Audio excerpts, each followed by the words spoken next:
또 오늘장 2차 전지주들의 흔들림과 함께 코스닥이 1% 넘는 하락을 보여주고 있습니다. FOMC 회의 결과가 어떻게 나오는지가 정말 중요할 것 같아요. 이 시장 안에서의 분위기를 전환시켜 주느냐 아니면 다시 또 불안감을 키우면서 최근에 많이 올랐던 종목들의 일부 반납이 나타날 것이냐. 참 그 기로에 놓인 오늘장인데 마감까지 두 분의 이야기를 더 자세히 들어볼게요. 하이투자증권 이권희 부장, 뉴스타 유창희 대표 나왔습니다. 어서 오세요. 네, 안녕하십니까? 네, 안녕하십니까. 오늘 시장 좀 무서워요? 어때요? 괜찮습니까? 전 괜찮다고 보고 있습니다. 굉장히 간단하게. 부장님은요? 네, 괜찮습니다. 알겠습니다. 걱정은 저만 할게요. 그럼 네. 세 가지 종목에 대한 OX부터 보죠. SKI 테크놀로지입니다. 실적이 나왔어요. 이제 IRA 반사이익에 대한 기대 속에 연내 흑자 전환이 가능할 거다라는 전망이 나오고 있고요. 특히나 분리막서만 봤을 때는 이미 1분기에서 흑자 전환에 성공이 되었습니다. 기나긴 그 암흑의 터널 끝난 건지 두 분의 투자 의견 보시죠. 끝났다. SKI 테크놀로지. 왜 웃으세요? 아닙니다. 최근에 이제 네. 많은 2차 전지주들이 먼저 시세 분출하고 좀 쉬어가는 동안 오히려 SKI 테크놀로지의 경우에는 좀 후발주로 올라서 네. 지금 좀 버티려고 하고 있는 모양새거든요. 네. 터널이 끝났다. 그럼 조금 더 좋게 봐도 되겠습니까? 네, 뭐 저는 어찌됐든 이제 그 SK그룹이 배터리 쪽에서 제일 후발주자 아니겠습니까? 그렇죠. 그러다 보니까 실적이라든지 뭐 이런 부분들에 대해서는 조금 삼성이라든지 LG에 비해서는 좀 더딘 부분들이 좀 있어요.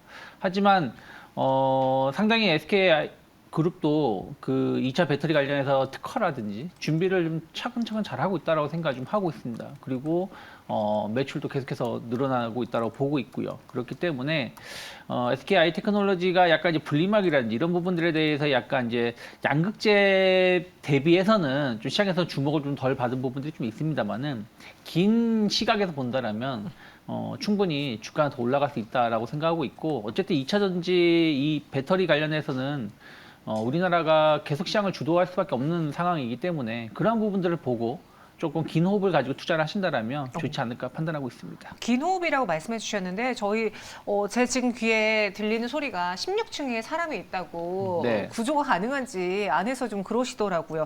거기까지도 가능할까요? 어떻게 보세요, 부장님?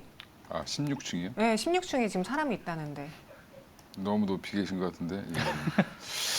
일단 안에서 듣고 계시네요. 네. 저는 네. 길게 보면 간다고 봅니다. 길게요. 네. 충분히 올라오기 시작하면 타격받으면 음. 올라올 수 있겠죠. 그리고 지금 SKI 테크놀로지 최근 이제 기사 한번 찾아보시면 네.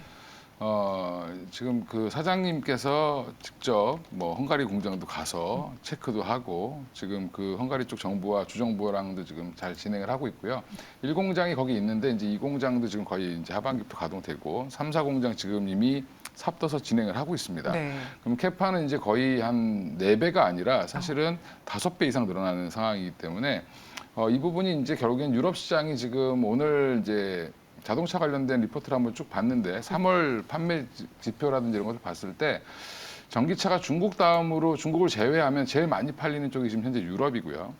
그 다음이 이제 미국인데 그런 상황들은 이제 시장은 계속 지금 한 30에서 40% 이상, 특히 전기차 같은 경우는 성장률이 한 40% 이상씩 지금 판매가 늘고 있는 상황이기 때문에 이 부분은 이제 Q가 늘어나면 결론적으로 지금 제가 항상 드리는 말씀이지만 배터리를 2차 전지를 양극재만 가지고 만들 수는 없습니다. 그렇죠. 예, 그러면 결국엔 모든 부품들이 다 필요하기 때문에 초반에 이제 SKI 테크놀로지가 워낙 좋은 시기에 상장을 해서 좀 고평가를 받았던 부분들이 이제 실적이 좀 안 나오면서 많이 빠졌는데 이 부분들은 차츰 이제 실적이 나오면서 해소가 될 걸로 예상을 하고 있고요. 저도 긴 안목으로는 20층도 갈 수 있지 않겠냐 생각을 하고 있습니다. SK 테크놀로지 두 분 모두 긍정적인 의견. 그럼 지금 최근에 말씀해 주신 것처럼 양극재만 가지고 배터리를 만들 수 없지만 네. 워낙 양극재주들의 퍼포먼스가 좋았잖아요. 네. 이 분리막, 동박, 다음 전해액, 질은 좀 최근에 좀 톤이 안 좋으니까 전해까지 이런 부차적인 1차 전지 소재주들의 경우에도 양극재만큼의 퍼포먼스는 아니었지만 충분히 보일 수 있다는 거죠. 그렇죠. 왜 그러냐면 물론 이제 양극재 자체가 좀 제일 좀 큰 비중을 차지하는 부분들이 있겠습니다만 나머지도 상당히 중요한 부분들을 차지하고 있습니다. 그렇죠. 그리고 뭐라 그럴까요? 그 앞으로의 그 배터리 시장 성장 모멘텀하고 같이 간다라면은 충분히 전체적으로 그러니까 특히 어디가 더 잘 간다 못 간다가 말씀드릴 수 없지만 규모는 계속해서 성장 가능성이 높다라고 보고 있습니다. 그래서 일단 SK 하이테크놀로지 포함해서 다른 2차 전지 소재주들의 경우에도 퍼포먼스를 보여줄 때다. 기다려보자라는 이야기로 5 드렸습니다. 두 번째 종목 볼게요. BGF 리테일인데요. 앞으로는 실적이 하향될 것이다. 아니다. 성수기다. 두 분의 투자 의견은 어떻습니까? 5로 일치가 됐고 작년에 이제 유창희 대표님도 네. BGF 리테일을 마감해 산다해서 공략했던 걸로 기억하는데 맞죠? 네. 작년에 공략 많이 했었죠. 많이 했었죠. 네. 수익이 나셨을 텐데 현 구간에서 그럼 더 가져가실 겁니까? 뭐 저는 지금도 네. 뭐 나쁘지 않다라고 보고 있습니다. 왜 그러냐면 작년에 제가 한 여름 이후에 BGF 리테일을 좀 좋게 보게 된 것은 네. 경기가 안 좋을 수 있다는 우려감들 아니겠습니까? 경기가 안 좋게 되면 결국에는 편의점 이용률도 높아질 수밖에 없어요. 왜 그러냐면 대형마트를 가는 것보다는 좀 소매 구매가 더 많아질 수밖에 없다는 것이죠. 또 하나는 1인 가족이 더 많아지고 있지 않습니까? 그렇죠. 그렇다면 대형마트 가가지고 장을 많이 보기보다는 그냥 가까운 편의점. 또 요즘 편의점 가면 없는 게 없습니다. 맞아요. 진짜로 뭐 이렇게 그러니까 물론 대량으로 사기는 좀 뭐하지만 소량으로 되게 여러 종류가 많이 있다라는 걸 본다라면 편의점 시장은 계속해서 성장할 가능성이 높다 생각하고 있어요. 그래서 물론 이제 약간 이제 임금이라든지 약간 이런 부분들에 대해서는 조금은 지켜봐야 될 부분들이 있지만 또 요즘에 무인 편의점이라든지 뭐 이런 부분들을 계속해서 성장세를 보여준다라면 저는 뭐 BGF 리테일이든 뭐 GS 리테일이든 뭐 큰 틀에서 본다라면 점진적인 상승세는 좀 더 이어질 수 있지 않을까 판단하고 있습니다. 네, 그래서 더 가져가겠다. 사실 연고점까지 갔다가 다시 좀 밀려서 좀 아쉽기도 네. 했지만 BGF 리테일 다시 성수기 안에서 충분히 수익 누릴 것이다라는 의견 드렸고요. 세 번째 OX 종목 DB 하이텍으로 가보겠습니다. 팹립스 사업부의 DB 글로벌 칩이 출범됐어요. 오늘의 주가는 빨간색으로 화답을 했는데 반전 랜드 이어갈 수 있을지 두 분의 의견 주시죠. OX 여기서는 안 이어졌는데 이 DB 하이텍도 참 대응하기 어려웠던 게 처음에 그 팹립스 사업부 뗀다라고 했을 때 그때는 주가가 하락했어요. 그러고 나서 며칠 뒤부터 다시 쭉 올라갔었거든요. 그래서 왜 똑같은 뉴스를 가지고 이렇게 시장이 엇박을 내면서 뒤늦게 반응할까라는 그런 궁금증이 있었는데 현 구간에서 좋게 보는 이유는요? 일단 DB하이텍은 지금 단순히 팹리스 회사 물적 분할 이 이슈는 이제 끝난 거고요. 사실 끝났어요. 물적 분할 관련해서는 어차피 이거를 물적 분할해서 재상장하지 않겠냐 이렇게 해서 지금 뭐 한동안 되게 안 좋았던 부분인데 네. 상장하지 않는 걸로 이제 결정을 하면서 그다음에 반등이 나왔다고 보는데 근데 그거보다 더 중요한 거는 사업 내용일 테지만 지금은 또 더 중요한 거는 주주 관계입니다. 강성부 펀드가 이제 KCGI죠. 거기 쪽에서 지금 지분을 7% 이상 들고 있기 때문에 경영권 분쟁 관련된 이슈가 계속 화두가 될 수밖에 없고요. 지금 DB하이텍의 대주주가 결국에 17.85% 갖고 있기 때문에 강성부 펀드가 7%면 이게 소액주주가 64.8%입니다. 그러면 이게 어떻게 될지 모르는 상황이고 그리고 이제 DB라고 이제 지주사가 있는데 지금 지주사에서 지금 이게 지주사를 계속 유지하면서 DB하이텍을 지배하기 위해서는 사실은 조금 더 지분을 많이 취득을 해야 됩니다. 그러니까 여러 가지 이제 수급적인 면에서 주가는 더 탄력적으로 움직일 수 있겠지만 사실 예전에 이제 그 한진칼처럼 네. 뭐 그냥 그런 분쟁이 생겨서 급등할 수도 있고 또 이제 생각보다 시시하게 고려한처럼 끝나면서 주가가 밀릴 수도 있습니다. 네, 그런 부분들을 이제 고려하셔서 보시는 게 맞을 것 같고요. 지금은 오늘 상승은 이런 뭐 팹리스 사업의 출범보다는 주가가 좀 그동안 많이 빠졌기 때문에 좀 기술적 반등이 좀 나온 자리다라고 생각하시면 될 것 같고요. 네. 여전히 이제 강성부 펀드의 움직임을 좀 더 지켜보시고 대응을 하시는 게 맞지 않겠나 생각하고 있습니다. 아, 그들이 어떻게 액션을 취하느냐에 따라서 또 갈리겠네요. 유창희 대표님은 어떤 네. 부분에서 X입니까? 뭐 저도 일단 지금 DB하이텍이 말씀하신 것처럼 물적 분할 한다, 네. 안 한다. 뭐 작년에 한다 하겠다가 난리가 나니까 연말에 안 하겠다. 근데 또 연초에 또 하겠다는 거 아니겠습니까? 그래서 결국에는 한 거 아니겠습니까? 그러다 보니까 이제 강성부 펀드가 지분을 매입을 하면서 좀 강하게 목소리를 내겠다. 목소리 내고 있는 상황인데 일단은 뭐 강성부 펀드가 손을 대서 성공한 케이스가 많이 있습니다. 뭐 한진칼도 있고 뭐 여러 가지 좀 이슈들이 좀 있습니다만은 최근에 보면 주가가 좀 많이 하락을 했어요. 이게 주가가 원래 하락하면 안 되거든요. 8만 원까지 이 강성부 펀드 이슈가 있으면서 4만 5천 원, 5만 원 하던 것이 8만 원까지 갔다가 지금 한 6만 5천 원대까지 하락을 했다가, 그러니까 6만 원대까지 하락했다 반등을 주는 것이기 때문에 수급에 의해서 움직이기에는 좀 이슈가 조금은 소멸해 가고 있는 것이 아닌가. 그렇기 때문에 저는 조금은 보수적으로 봐야 되지 않을까 좀 보고 있습니다. 네, 그래서 보수적인 시선도 필요하다. DBI 대 OX 다 나뉘어 봤습니다. 그렇다면 어떤 종목을 또 두 분은 직접 마감에 산다 종목으로 갖고 왔을지 한번 키워드 보도록 하죠. 항해 시작 그리고 동맹 혈맹이라는 동맹 최근에 뭐 손잡은 게 2차 전지 쪽에서 많았던 것 같은데 네. 한번 볼게요. 어떤 종목입니까? 한미반도체 그리고 HD 현대중공업을 갖고 왔습니다.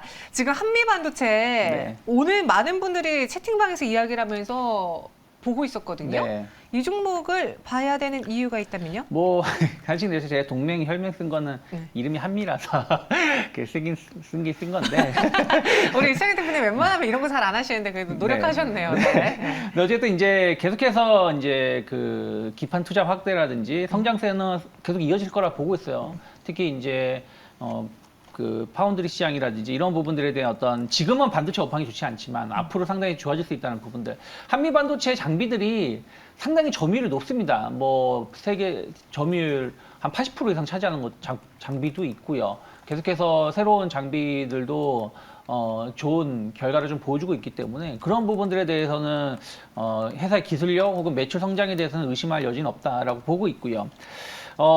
특히 이제 비전 플레이스먼트의 그 패키지 절단 장치의 내재화가 제품들 그 부품이란 이런 부분 내재화를 하면서 상당히 수익성이 좀 높아질 수 있다는 부분들도 앞으로 주목해 볼 만하다 생각하고 있고요.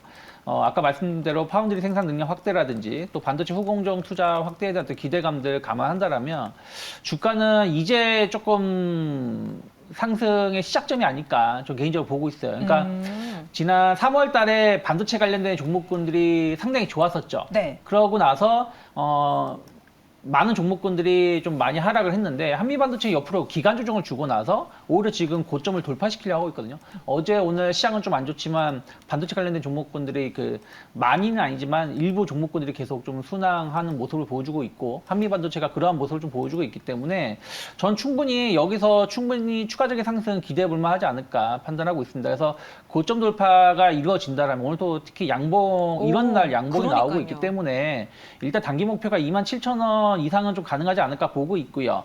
저는 25,500원 어쨌든 최근 한 달 동안 횡보를 했던 자리가 20,000원에서 25,500원이기 때문에 이 자리를 크게 이탈하지 않는다라면 저는 분할 매수 해볼 수 있는 기업이 아닐까 판단하고 있습니다. 오히려 오후장에 더 지금 강한 탄력을 보여주고 있습니다. 동시효과 구간에서 9% 상승을 보이고 있는 한미 반도체 수급적인 면에서도 기관 외국인의 수급이 들어오고 있고 제가 차트를 잘은 모르지만 이 정고점을 계속 트라이했는데 이번에 넘긴다면 네. 조금 더 시세 분출이 강하게 나올 수 있지 않을까. 목표 주가 27,000원, 손절가 25,500원 제시해드렸습니다. 한미 반도체 받고 이번에 이건희 부장님의 종목이에요. HD 현대중공업인데 그 전에 지난주 시간에 뭐 이야기하셨습니까? 저요? HD 현대인프라코어. 네. 오늘 52주 신고가를 경신을 해서 제가 부장님 오면 이거 칭찬해드려야지 하고 기다리고 있었거든요. 네. 리뷰도 좀 해주세요. 갖고 계신 분들은 더 갖고 계시면 되고요. 네. 예.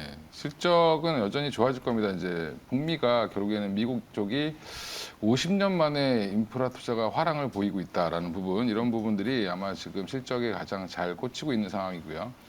인프라코어 같은 경우 특히 중국 시장을 좀 벗어나서 미국 시장이라든지 중동이라든지 동남아 쪽으로 이제 다변화됐다라는 부분, 그다음에 최근에 뭐 아프리카 얘기도 나오고 있는데 여러 가지 이제 기존에 중국만 기대다가 시장을 좀 넓혔다는 부분에서는 굉장히 좀 고무적이다. 그리고 앞으로 중국이 조금만 더 좋아진다라고 하면 뭐 중국도 조금 도움이 될 수 있는 그런 상황이기 때문에 지금 현재 인프라코어 되게 52주 신고가라 비싸 보이지만 네.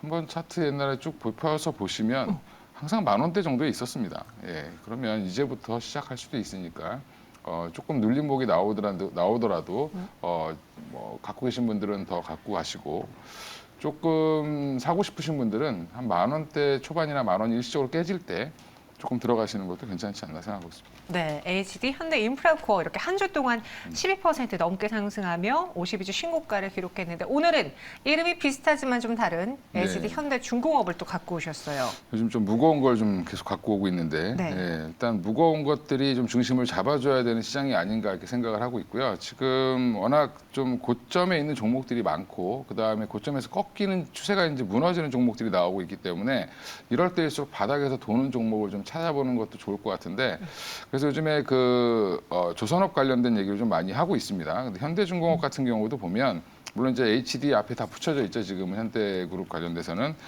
보시면 이제 조선주가 그동안 저평가받았던 원인들은 여러 가지가 있지만 사실은 수주잔고가 올라가면 조선주는 따라 올라가던 경향이 있었는데 최근에는 소주가 올라가고 있음에도 불구하고 주가가 따라 올라가지 못하고 있는 상황이 계속 이어지고 있고요. 네. 이런 이런 부분들이 해소되는 국면이 좀 나올 거다라고 생각을 하고 있는데 예전에 한번 거짓 불황에 당한 거죠. 거짓말에. 그러니까 예전에 뭐 플랜트라든지 이런 것들 때문에 수주 잔고는 굉장히 좋아서 주가가 올라갔는데 그 사업들이 실패하고 취소되고 적자를 뭐 6조 이상 뭐 보고 이러면서 이제 여러 이제 조선 3사들이 손해를 많이 보면서 대우조선해양 같은 경우는 거의 망할 뻔하고 이렇게 지금 갔었는데 이런 부분들 때문에 투자자들이 약간 조선주에 대한 트라우마가 좀 있어서 좀 적극적이지 않은 상황인 것 같습니다. 근데 지금 현재 수주잔고 내용을 보면 굉장히 건전하고 뭐 특히 이제 대형 컨테이너선이라든지 아니면 뭐 지금 가장 좋은 LNG 운반선 이런 것들을 주로 이제 하고 있는데 현대중공업도 마찬가지로 실적이 계속 최근에 보면 뉴스 보시면 삼성중공업이 빨리 실적이 이제 이번에 처음으로 한 27개 분기 만에 흑자 전환했다 얘기가 나왔죠. 근데 현대중공업 같은 경우는 지난해 3분기부터 흑자 전환을 했고요. 흑자 전환 이후에도 계속 실적이 올라오고 있습니다. 그동안 쌓아놨던 수주들이 계속 반영이 되고 있는 중이다라고 생각하시면 되고 그동안 뭐 걱정했던 후판 가격이라든지 이런 부분들도 좀 해소가 되고 있는 부분이 있고요.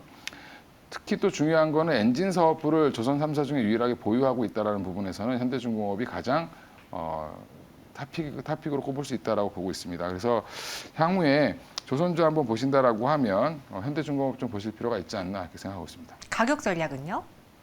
지금은 10만 원을 돌파하고 나서 계속 지금 지루하게 11만 원대까지 가면 자꾸 윗꼬리를 다는 그런 모습을 보이고 있는데요. 이걸 11만 원 2,500원, 한 11만 원 3천 원 정도 돌파를 하고 나면 좀 라이트해지면서 한 13만 원까지 갈 수 있지 않겠나 이렇게 생각을 하고 있고 1차 목표가는 13만 원 제시해드리고요. 손절가는 10만 원으로 제시해드리겠습니다. 네, HD 현대중공업까지 봤습니다. 현재 동시효과 구간에서는 양시장 파란불로 1% 안팎의 내림세로 마감이 예상됩니다. 다시 코스피는 2,500 아래로 내려왔고 코스닥은 843.12포인트 지나고 있습니다. 유정혜 대표님, 네. 동시효과 구간에서 눈에 띄는 종목 무엇이 있을까요?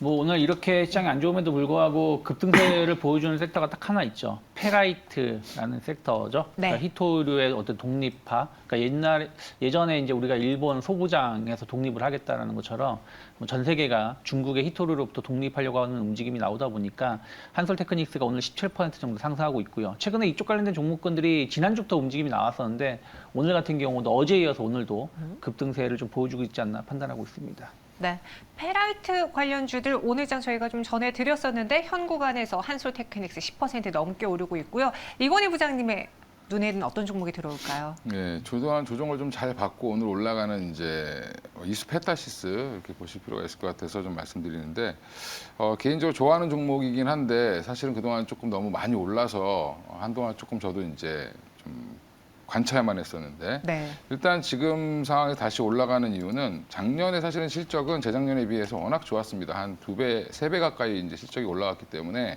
주가가 올라가는 건 당연한 이치였는데 지금 23년도 가이던스는 여전히 작년보다 안 좋습니다. 그럼에도 올라가는 이유는 저는 AI 반도체에 대한 기대감이라고 보시면 될 것 같습니다. AI 반도체에 대한 기대감이 이 스페타시스의 주가를 잡아줄 것이다. 현 구간 3% 올라주고 있습니다. 마감 동시효과 함께 하셨습니다.